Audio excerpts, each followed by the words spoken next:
ಆತ್ಮೀಯ ವಿದ್ಯಾರ್ಥಿಗಳೇ, ನಾವು ಕಳೆದ ಅವಧಿಯಲ್ಲಿ ಸಮೂಹಗಳ ಪ್ರಕಾರಗಳು ಮತ್ತು ಪ್ರಾಥಮಿಕ ಹಾಗೂ ಮಾಧ್ಯಮಿಕ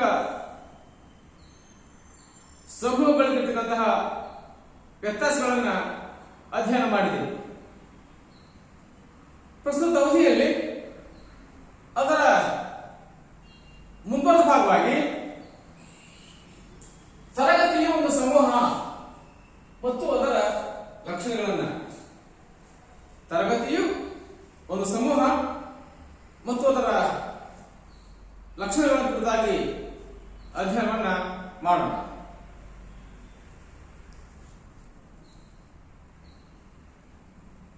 ಹಾಗಾದ್ರೆ ಔಪಚಾರಿಕ ಶಿಕ್ಷಣ ವ್ಯವಸ್ಥೆಯಲ್ಲಿ ಒಂದು ತರಗತಿಯನ್ನು ನಾವು ಒಂದು ಸಮೂಹವನ್ನಾಗಿ ಗುರುತಿಸಲಿಕ್ಕೆ ಸಾಧ್ಯ ಆದರೆ ಒಂದು ತರಗತಿ ಏನಿದೆ ಇದನ್ನು ನಾವು ಒಂದು ಮನೋವೈಜ್ಞಾನಿಕ ಸಮೂಹವಾಗಿ ಅಧ್ಯಯನ ಮಾಡಲಿಕ್ಕೆ ಸಾಧ್ಯ ಆಗುತ್ತೆ.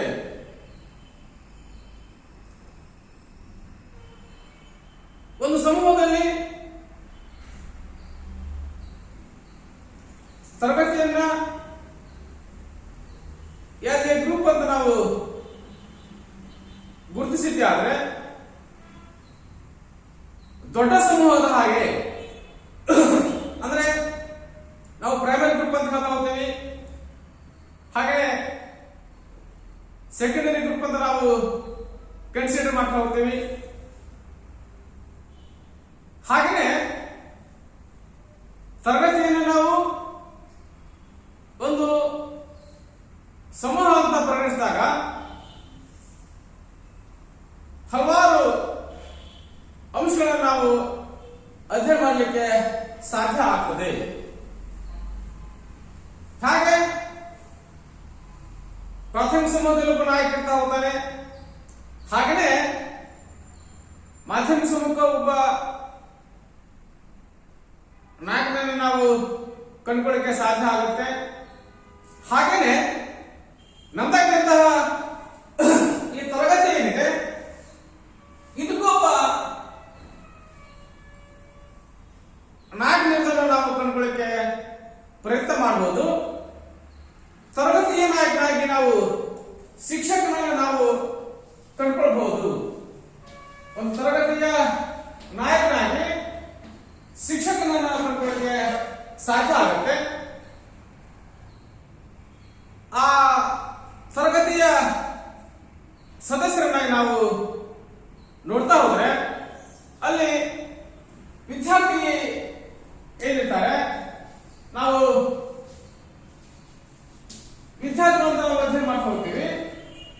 ಅಂದ್ರೆ ಕಲಿಸ್ತಾ ಇರುವಂತಹ ಶಿಕ್ಷಕ ಈ ತರಗತಿಗೆ ನಾಯಕನಾಗಿದ್ದಾರೆ, ಕಲಿತಕ್ಕಂತಹ ವಿದ್ಯಾರ್ಥಿಗಳೇನಿದ್ದಾರೆ ಅಥವಾ ಕಲಿಕಾರ್ಥಿಗಳೇನಿದ್ದಾರೆ ಆ ವಿದ್ಯಾರ್ಥಿಗಳನ್ನು ನಾವು ಈ ಸಮೂಹದ ಸದಸ್ಯರನ್ನಾಗಿ ಪರಿಗಣಿಸಲಿಕ್ಕೆ ಸಾಧ್ಯ ಆಗ್ತದೆ. ಹಾಗಾಗಿ ಇದನ್ನು ನಾವು ಮನೋವೈಜ್ಞಾನಿಕ ಸಮೂಹವನ್ನಾಗಿ ಗುರುತಿಸತಕ್ಕಂತಹ ಪ್ರಯತ್ನವನ್ನು ಮಾಡ್ತಾ ಹೋಗ್ತೀವಿ. ಹಾಗಾಗಿ ಈ ತರಗತಿ ಸಮೂಹ ಏನಿದೆ ವಿದ್ಯಾರ್ಥಿಗಳ ಶೈಕ್ಷಣಿಕ ಅವಶ್ಯಕತೆಗಳನ್ನು ಈಡೇರಿಸತಕ್ಕಂತಹ ನಿಟ್ಟಿನಲ್ಲಿ ಮತ್ತು ವಿದ್ಯಾರ್ಥಿ ಆಗಿರ್ತಕ್ಕಂಥವನು ಅಥವಾ ಕಲಿಕಾರ್ಥಿ ಆಗಿರ್ತಕ್ಕಂಥವರು ಅವರ ನಿರ್ದಿಷ್ಟ ಗುರಿಗಳನ್ನು ಸಾಧಿಸತಕ್ಕಂತಹ ಕಾರ್ಯದಲ್ಲಿ ಅಥವಾ ಚಟುವಟಿಕೆಯಲ್ಲಿ ಈ ಸಮೂಹ ಈ ತರಗತಿ ನೆರವಾದವನ್ನು ನಾವು ಕಾಣಲಿಕ್ಕೆ ಸಾಧ್ಯ ಆಗ್ತದೆ. ಹಾಗಾಗಿ ಇಲ್ಲಿ ಶಿಕ್ಷಕ ನಾಯಕನಾಗಿದ್ದಾನೆ, ಆ ನಾಯಕನ ಮಾರ್ಗದರ್ಶನ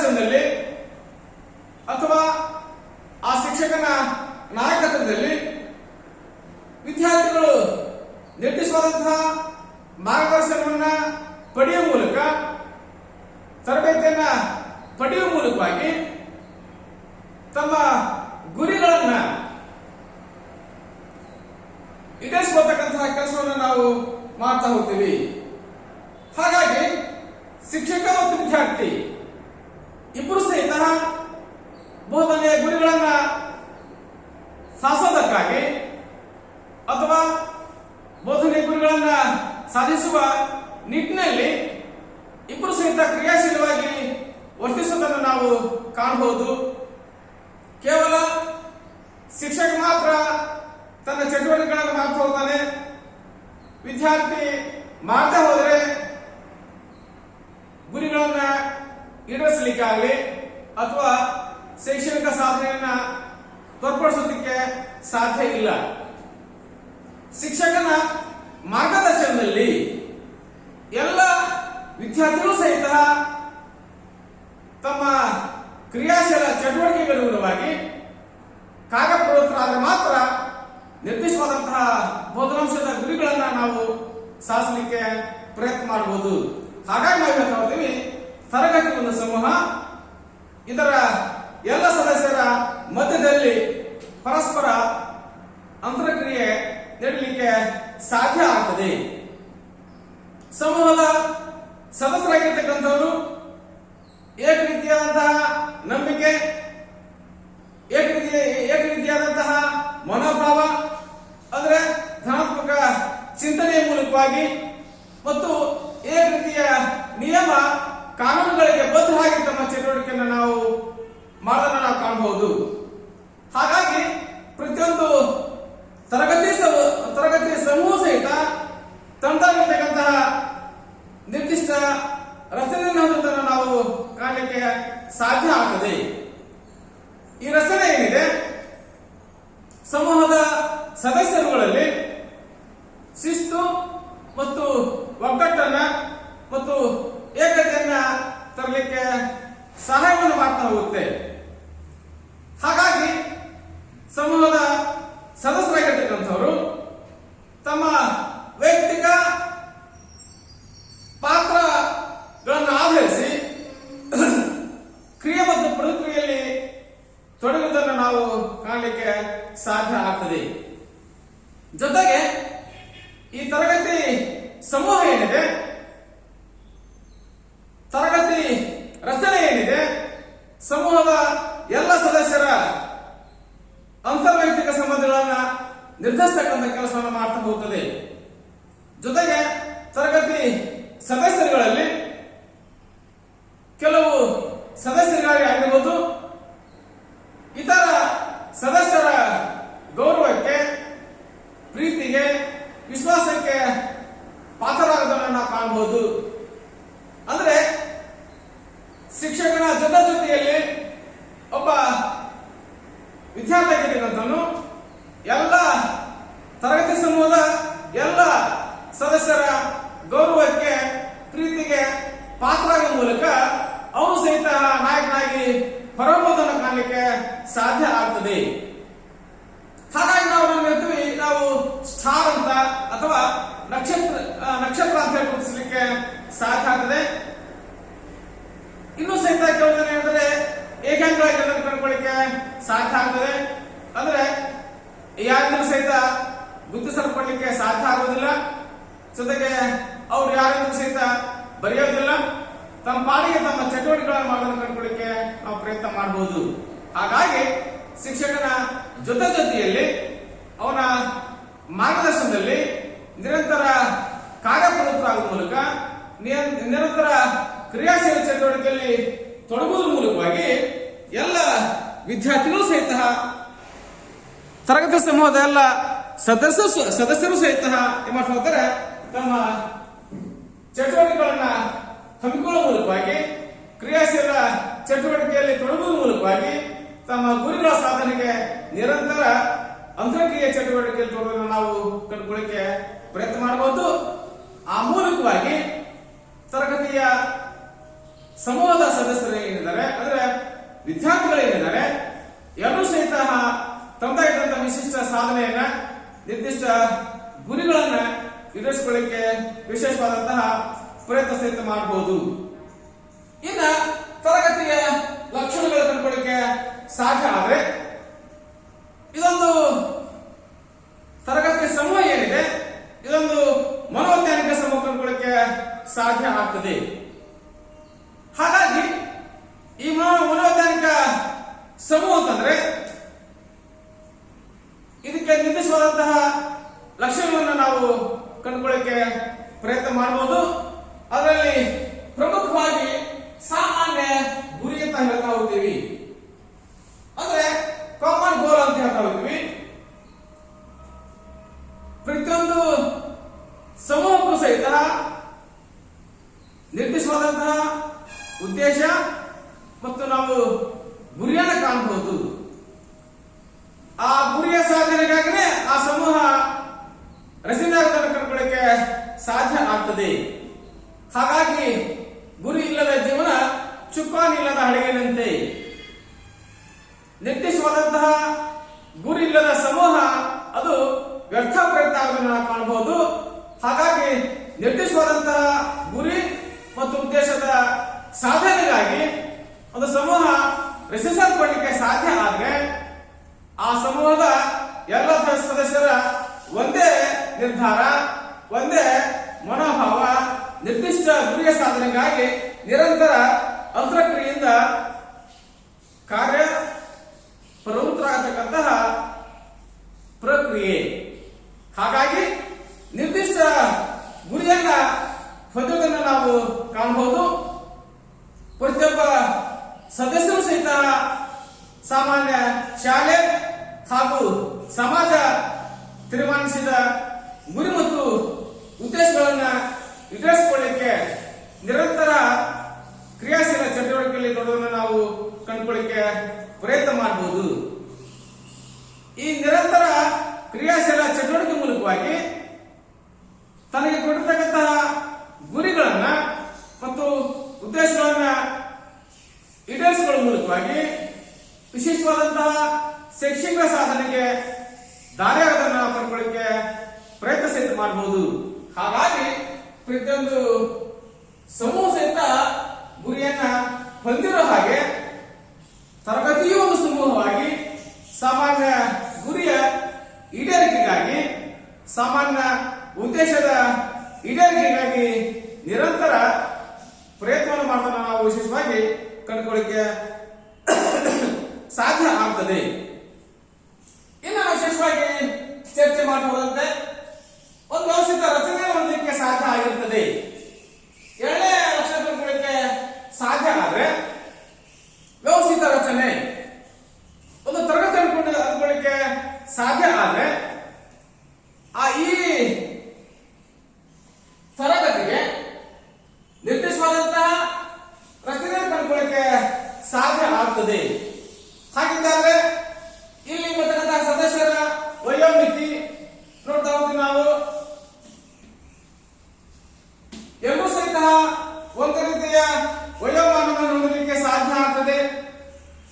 ಜೊತೆಗೆ ವಿದ್ಯಾರ್ಹತೆ ಪ್ರತಿಯೊಬ್ಬರು ಸಹಿತ ಅಷ್ಟೋ ಒಂದೇ ಆದಂತಹ ಅರ್ಹತೆ ಕಂಡುಕೊಳ್ಳಿಕ್ಕೆ ಸಾಧ್ಯ ಆಗಿರ್ತದೆ. ಜೊತೆಗೆ ಆಡಳಿತ ಕ್ರಮ ಎಲ್ಲರೂ ಸಹಿತ ಒಂದು ರೀತಿಯ ಆಡಳಿತ ಕ್ರಮ ಕಂಡುಕೊಳ್ಳಿಕ್ಕೆ ಸಾಧ್ಯ ಆಗ್ತದೆ. ಇನ್ನ ಪಠ್ಯವಸ್ತು ಎಲ್ಲರೂ ಸಹಿತ ಒಂದೇ ರೀತಿಯ ಪಠ್ಯವಸ್ತು ಕಂಡುಕೊಳ್ಳಿಕ್ಕೆ ಸಾಧ್ಯ ಆಗ್ತದೆ. ಇನ್ನ ಬೋಧನಾ ಕ್ರಮ ಎಲ್ಲರೂ ಸಹಿತ ಒಂದೇ ರೀತಿಯ ಬೋಧನೆ ಮಾಡತಕ್ಕಂಥ ವ್ಯವಸ್ಥೆ ಕಂಡುಕೊಳ್ಳಿಕ್ಕೆ ಸಾಧ್ಯ ಆಗ್ತದೆ. ಫಾರ್ ಎಕ್ಸಾಂಪಲ್ ಆಗಿ ನೀವೆಲ್ಲ ಸಹಿತ ಫಸ್ಟ್ ಪಿಯುಸಿಗೆ ಸೇರ್ತೀವಿ ಅಂತಂದ್ರೆ ಫಸ್ಟ್ ಪಿಯುಸಿಗೆ ಸೇರೋದಕ್ಕೆ ಕನಿಷ್ಠ ಪಕ್ಷ SSLC ಪಾಸ್ ಆಗಿರಬೇಕು ಒಂದು ನಿಯಮ. ಹಾಗಾಗಿ ಇಲ್ಲಿ ಬಂದಿರತಕ್ಕಂಥ ಎಲ್ಲ ವಿದ್ಯಾರ್ಥಿಗಳು ಸಹಿತ ಪ್ರಥಮ ಪಿಯುಸಿಗೆ ದಾಖಲಾತಿ ಪಡೆದುಕೊಳ್ತಕ್ಕಂತಹ ಎಲ್ಲ ವಿದ್ಯಾರ್ಥಿಗಳು ಸಹಿತ SSLC ಉತ್ತೀರ್ಣ ಆಗೋದನ್ನು ಕಂಡುಕೊಳ್ಳಿಕ್ಕೆ ಸಾಧ್ಯ ಆಗಿರ್ತದೆ. ಜೊತೆಗೆ ಎಲ್ಲರೂ ಸಹಿತ 16 ವಯಸ್ಸನ್ನು ಕಂಡುಕೊಳ್ಳಿಕ್ಕೆ ಸಾಧ್ಯ ಆಗಿರುತ್ತೆ. ಎಲ್ಲರಿಗೂ ಒಂದೇ ರೀತಿ ಪಠ್ಯಕ್ರಮವನ್ನ ನಿಮ್ಮ ಸಂಯೋಜನೆಗನುಗುಣವಾಗಿ ನಿಮ್ಮ ಕಾಂಬಿನೇಷನ್ಗಳಿಗನುಗುಣವಾಗಿ ಎಲ್ಲರಿಗೂ ಒಂದೇ ರೀತಿಯ ಪಠ್ಯಕ್ರಮ ಕಂಡುಕೊಳ್ಳಿಕ್ಕೆ ಸಾಧ್ಯ ಆಗಿರುತ್ತದೆ. ಜೊತೆಗೆ ಎಲ್ಲರಿಗೂ ಒಂದೇ ರೀತಿಯ ಆಡಳಿತ ಕ್ರಮವನ್ನು ಕಂಡುಕೊಳ್ಳಿಕ್ಕೆ ಸಾಧ್ಯ ಆಗ್ತದೆ. ಯಾರಿಗೂ ಸಹಿತ ತರತಮ ಭೇದ ಭಾವ ಮಾಡಲಾರ್ದೇ ಪ್ರಜಾಪ್ರಭುತ್ವ ಸಿದ್ಧಾಂತದ ಆಧಾರದ ಮೇಲೆ ಯಾರಿಗೂ ಸಹಿತ ಭೇದ ಭಾವ ಇಲ್ಲದೆ ಎಲ್ಲರಿಗೂ ಸಹಿತ ಒಂದೇ ರೀತಿಯ ಆಡಳಿತ ವ್ಯವಸ್ಥೆಯನ್ನು ಕಂಡುಕೊಳ್ಳಿಕ್ಕೆ ಸಾಧ್ಯ ಆಗಿರುತ್ತೆ. ಜೊತೆಗೆ ನಮ್ಮಂತಹ ಬೋಧನಾ ಕ್ರಮ ಕಂಡುಕೊಳ್ಳಿಕ್ಕೆ ಸಾಧ್ಯ ಆದರೆ ಎಲ್ಲರೂ ಸಹಿತ ಎಲ್ಲ ಶಿಕ್ಷಕರು ಒಂದೇ ರೀತಿಯ ಬೋಧನಾ ವ್ಯವಸ್ಥೆ ಕಂಡುಕೊಳ್ಳಿಕ್ಕೆ ಸಾಧ್ಯ ಆಗುತ್ತೆ. ಹಾಗಾಗಿ ಒಂದು ತರಗತಿ ಸಮೂಹ ಏನಿದೆ ವ್ಯವಸ್ಥಿತ ರಚನೆಯನ್ನು ಕಂಡುಕೊಳ್ಳಿಕ್ಕೆ ಸಾಧ್ಯ ಆಗೋದನ್ನು ನಾವು ಕಂಡುಕೊಳ್ಳಿಕ್ಕೆ ಪ್ರಯತ್ನ ಮಾಡಬಹುದು. ನಿರ್ದೇಶನಾಗಿ ನಮ್ಮಂತಹ ಅಭಿಪ್ರೇರಣೆ ಹಾಗಿದ್ದಾಗ ಇಲ್ಲಿ ನಾಯಕ ಆಗಿರ್ತಕ್ಕಂಥವನು ಆದರೆ ಶಿಕ್ಷಕ ಆದಂತಹ ವ್ಯಕ್ತಿಯಾಗಿ ಇದ್ದಾನೆ. ಸಮೂಹದ ಸದಸ್ಯರುಗಳಲ್ಲಿ ಪ್ರಚೋದನೆಯನ್ನು ಮಾಡುವ ಮೂಲಕವಾಗಿ ನಿರ್ದಿಷ್ಟ ಗುರಿಗಳನ್ನ ಸಾಧಿಸಲಿಕ್ಕೆ ಅವರಿಗೆ ಪ್ರೇರೇಪಣೆ ಮಾಡೋದನ್ನು ಕಂಡುಕೊಳ್ಳಿಕ್ಕೆ ಪ್ರಯತ್ನ ಮಾಡಬಹುದು. ನಿರ್ದಿಷ್ಟ ಗುರಿಯ ಸಾಧನೆಗಾಗಿ ಪರಸ್ಪರ ಅಂತರ್ಕ್ರಿಯೆಯನ್ನ ಉಂಟು ಮಾಡುವ ಮೂಲಕವಾಗಿ ಪರಸ್ಪರ ಗುರಿಯ ಸಾಧನೆಗಾಗಿ ಎಲ್ಲ ವಿದ್ಯಾರ್ಥಿಗಳನ್ನ ಮತ್ತೊಂದನೆ ಪ್ರಚೋದನೆಯನ್ನ ಪ್ರೇರಣೆಗೊಳಿಸುವ ಮೂಲಕವಾಗಿ ನಿರ್ದಿಷ್ಟವಾದಂತಹ ತರಬೇತಿಯನ್ನ ಕೊಡುವ ಮೂಲಕವಾಗಿ ನಿರ್ದಿಷ್ಟವಾದಂತಹ ಮಾರ್ಗದರ್ಶನವನ್ನ ನೀಡುವ ಮೂಲಕವಾಗಿ ಎಲ್ಲ ವಿದ್ಯಾರ್ಥಿಗಳನ್ನ ಪ್ರಚೋದನೆಗೆ ಪ್ರೇರಣೆಗೆ ಒಳಪಡಿಸುವ ಮೂಲಕ ಅವರನ್ನ ನಿರ್ದಿಷ್ಟ ಗುರಿಯ ಸಾಧನೆಗಾಗಿ ಕೊಂಡೊಯ್ತಕ್ಕಂಥ ಕೆಲಸವನ್ನು ಮಾಡೋದನ್ನ ಕಂಡುಕೊಳ್ಳಿಕ್ಕೆ ಸಾಧ್ಯ ಆಗ್ತದೆ. ಹಾಗಾಗಿ ಹೇಳ್ತಾ ಹೋಗ್ತೀವಿ, ನಿರ್ದಿಷ್ಟ ಗುರಿಯ ಸಾಧನೆಗಾಗಿ ಎಲ್ಲ ವಿದ್ಯಾರ್ಥಿಗಳಿಗೆ ಅಭಿಪ್ರೇರಣೆಯನ್ನ ಉಂಟುಮಾಡ್ತಕ್ಕಂಥ ಕೆಲಸವನ್ನ ನಾಯಕ ಆದಂತಹ ವ್ಯಕ್ತಿ ಅಥವಾ ಶಿಕ್ಷಕ ಆದಂತಹ ವ್ಯಕ್ತಿ ಆ ಎಲ್ಲ ಕೆಲಸ ಕಾರ್ಯಗಳು ಮಾಡೋದನ್ನ ಕಂಡುಕೊಳ್ಳಿಕ್ಕೆ ವಿಶೇಷವಾದಂತಹ ಪ್ರಯತ್ನ ಸಹಿತ ಮಾಡಬಹುದು. ಇನ್ನ ನಾಯಕತ್ವ ನಾವು ನೋಡೋದಾದ್ರೆ ತರಗತಿ ಸಮೂಹಕ್ಕೆ ಶಿಕ್ಷಕ ನಾಯಕನಾಗಿ ಕಾರ್ಯವನ್ನ ನಿರ್ವಹಿಸ್ತಾನೆ. ಅಂದ್ರೆ ನಾಯಕ ಅಂತಂದ್ರೆ ಒಬ್ಬ ವ್ಯಕ್ತಿಯ ವಿಶಿಷ್ಟ ಸಾಮರ್ಥ್ಯವನ್ನು ಕಂಡುಕೊಳ್ಳಿಕ್ಕೆ ವಿಶೇಷವಾದಂತಹ ಪ್ರಯತ್ನ ಮಾಡಬಹುದು. ತನ್ನ ವಿಶಿಷ್ಟ ಸಾಮರ್ಥ್ಯವನ್ನ ಪ್ರದರ್ಶನ ಮಾಡುವ ಮೂಲಕವಾಗಿ ತನ್ನ ಜೊತೆಗಾರರನ್ನ, ತನ್ನ ಸಹಚರರನ್ನ, ತನ್ನ ಹಿಂಬಾಲಕರನ್ನ ಅಥವಾ ಸಮೂಹದ ಸದಸ್ಯರನ್ನ ನಿರ್ದಿಷ್ಟ ಗುರಿಯ ಸಾಧನೆಗಾಗಿ ತನ್ನನ್ನ ಅನುಸರಿಸತಕ್ಕಂತಹ ರೀತಿಯಲ್ಲಿ ತನ್ನ ವಿಶಿಷ್ಟ ಸಾಮರ್ಥ್ಯವನ್ನ ತೋರ್ಪಡಿಸತಕ್ಕಂಥ ಕೆಲಸವನ್ನು ಮಾಡೋದನ್ನ ನಾವು ಕಂಡುಕೊಳ್ಳಿಕ್ಕೆ ಪ್ರಯತ್ನ ಮಾಡಬಹುದು. ಜೊತೆಗೆ ನಾಯಕತ್ವದಲ್ಲಿ ವಿಶಿಷ್ಟವಾಗಿ 3 ಪ್ರಕಾರ ಕಂಡುಕೊಳ್ಳಿಕ್ಕೆ ಸಾಧ್ಯ ಆಗಿದೆ. ಒಂದು ಡೆಮಾಕ್ರೆಟಿಕ್ ಲೀಡರ್ಶಿಪ್ ಅಂತ, ಪ್ರಜಾಪ್ರಭುತ್ವ ನಾಯಕತ್ವ, ಮತ್ತೊಂದು ಆಟೋಕ್ರೆಟಿಕ್ ಅಂತ ಅಂದ್ರೆ ನಿರಂಕುಶಾಧಿಕಾರತ್ವ ಕಂಡುಕೊಳ್ಳಿಕ್ಕೆ ಸಾಧ್ಯ ಆಗ್ತದೆ. ಮತ್ತೊಂದು ಲೆಜಸ್ಲೇಟಿವ್ ಅಂತ ಸಮ್ಮಿಶ್ರ ನಾಯಕತ್ವ ಕಂಡುಕೊಳ್ಳಿಕ್ಕೆ ಸಾಧ್ಯ ಆಗ್ತದೆ. ಈ ಮೂರನ್ನು ಸಹಿತ ನಾಯಕ ಆದಂಥವನು ಸಂದರ್ಭಾನುಸಾರವಾಗಿ ಅವುಗಳನ್ನ ಅಳವಡಿಕೆ ಮಾಡಿಕೊಳ್ಳುವ ಮೂಲಕವಾಗಿ ಹೆಚ್ಚಾನೆಚ್ಚು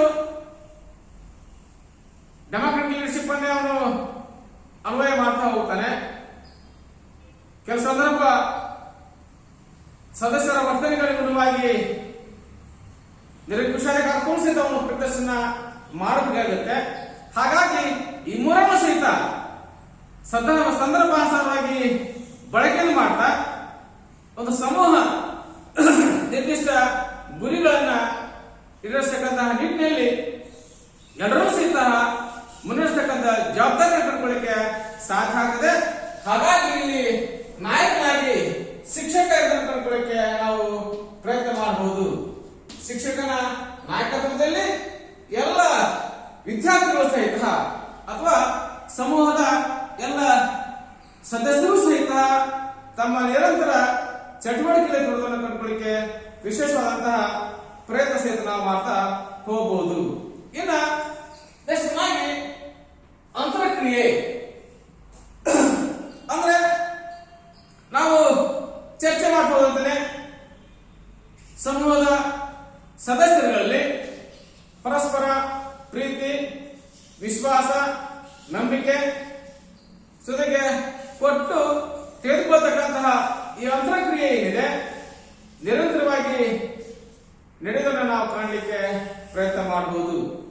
ಹಾಗಾಗಿ ಸಮೂಹದ ಮತ್ತೊಂದು ವಿಶಿಷ್ಟ ಲಕ್ಷಣ ಅಂತಂದ್ರೆ ಈ ಅಂತರಕ್ರಿಯೆ ಸದಸ್ಯರಲ್ಲಿ ಪರಸ್ಪರ ಅಂತರಕ್ರಿಯೆ ಮಾಡಲಿಕ್ಕೆ ಸಾಧ್ಯ ಆಗ್ತದೆ.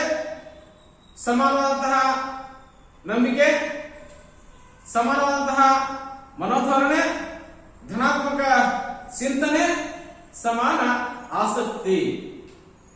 ಸಮೂಹದ ಸದಸ್ಯರುಗಳಲ್ಲಿ ವಿಶೇಷವಾಗಿ ಸಮಾನವಾದಂತಹ ನಂಬಿಕೆ, ಸಮಾನ ಮನೋಧೋರಣೆ, ಧನಾತ್ಮಕ ಚಿಂತನೆ, ಸಮಾನ ಆಸಕ್ತಿಗಳನ್ನ ಹೊಂದುವ ಮೂಲಕವಾಗಿ ಗುಂಪಿನ ಸಮೂಹದ ಪ್ರತಿಯೊಬ್ಬ ಸದಸ್ಯರು ಸಹಿತ ಪರಸ್ಪರ ಪ್ರೀತಿ, ವಿಶ್ವಾಸ, ನಂಬಿಕೆಯಿಂದ, ಆತ್ಮ ವಿಶ್ವಾಸದಿಂದ ನಾಯಕನ ಮುಂದಾಳತ್ವದಲ್ಲಿ ಪರಸ್ಪರ ಅಂತರಕ್ರಿಯೆ ಮೂಲಕ ಕ್ರಿಯಾಶೀಲ ಚಟುವಟಿಕೆಯಲ್ಲಿ ತೊಡಗುವುದನ್ನು ನಾವು ಕಾಣಬಹುದು. ಅಂದ್ರೆ ಮಾತ್ರ ಒಂದು ಸಮೂಹ ನಿರ್ದಿಷ್ಟವಾದಂತಹ ಗುರಿ ಮುಟ್ಟಲಿಕ್ಕೆ ಸಾಧ್ಯ ಆಗದೆ. ಎಲ್ಲರಿಗೂ ಧನ್ಯವಾದಗಳು.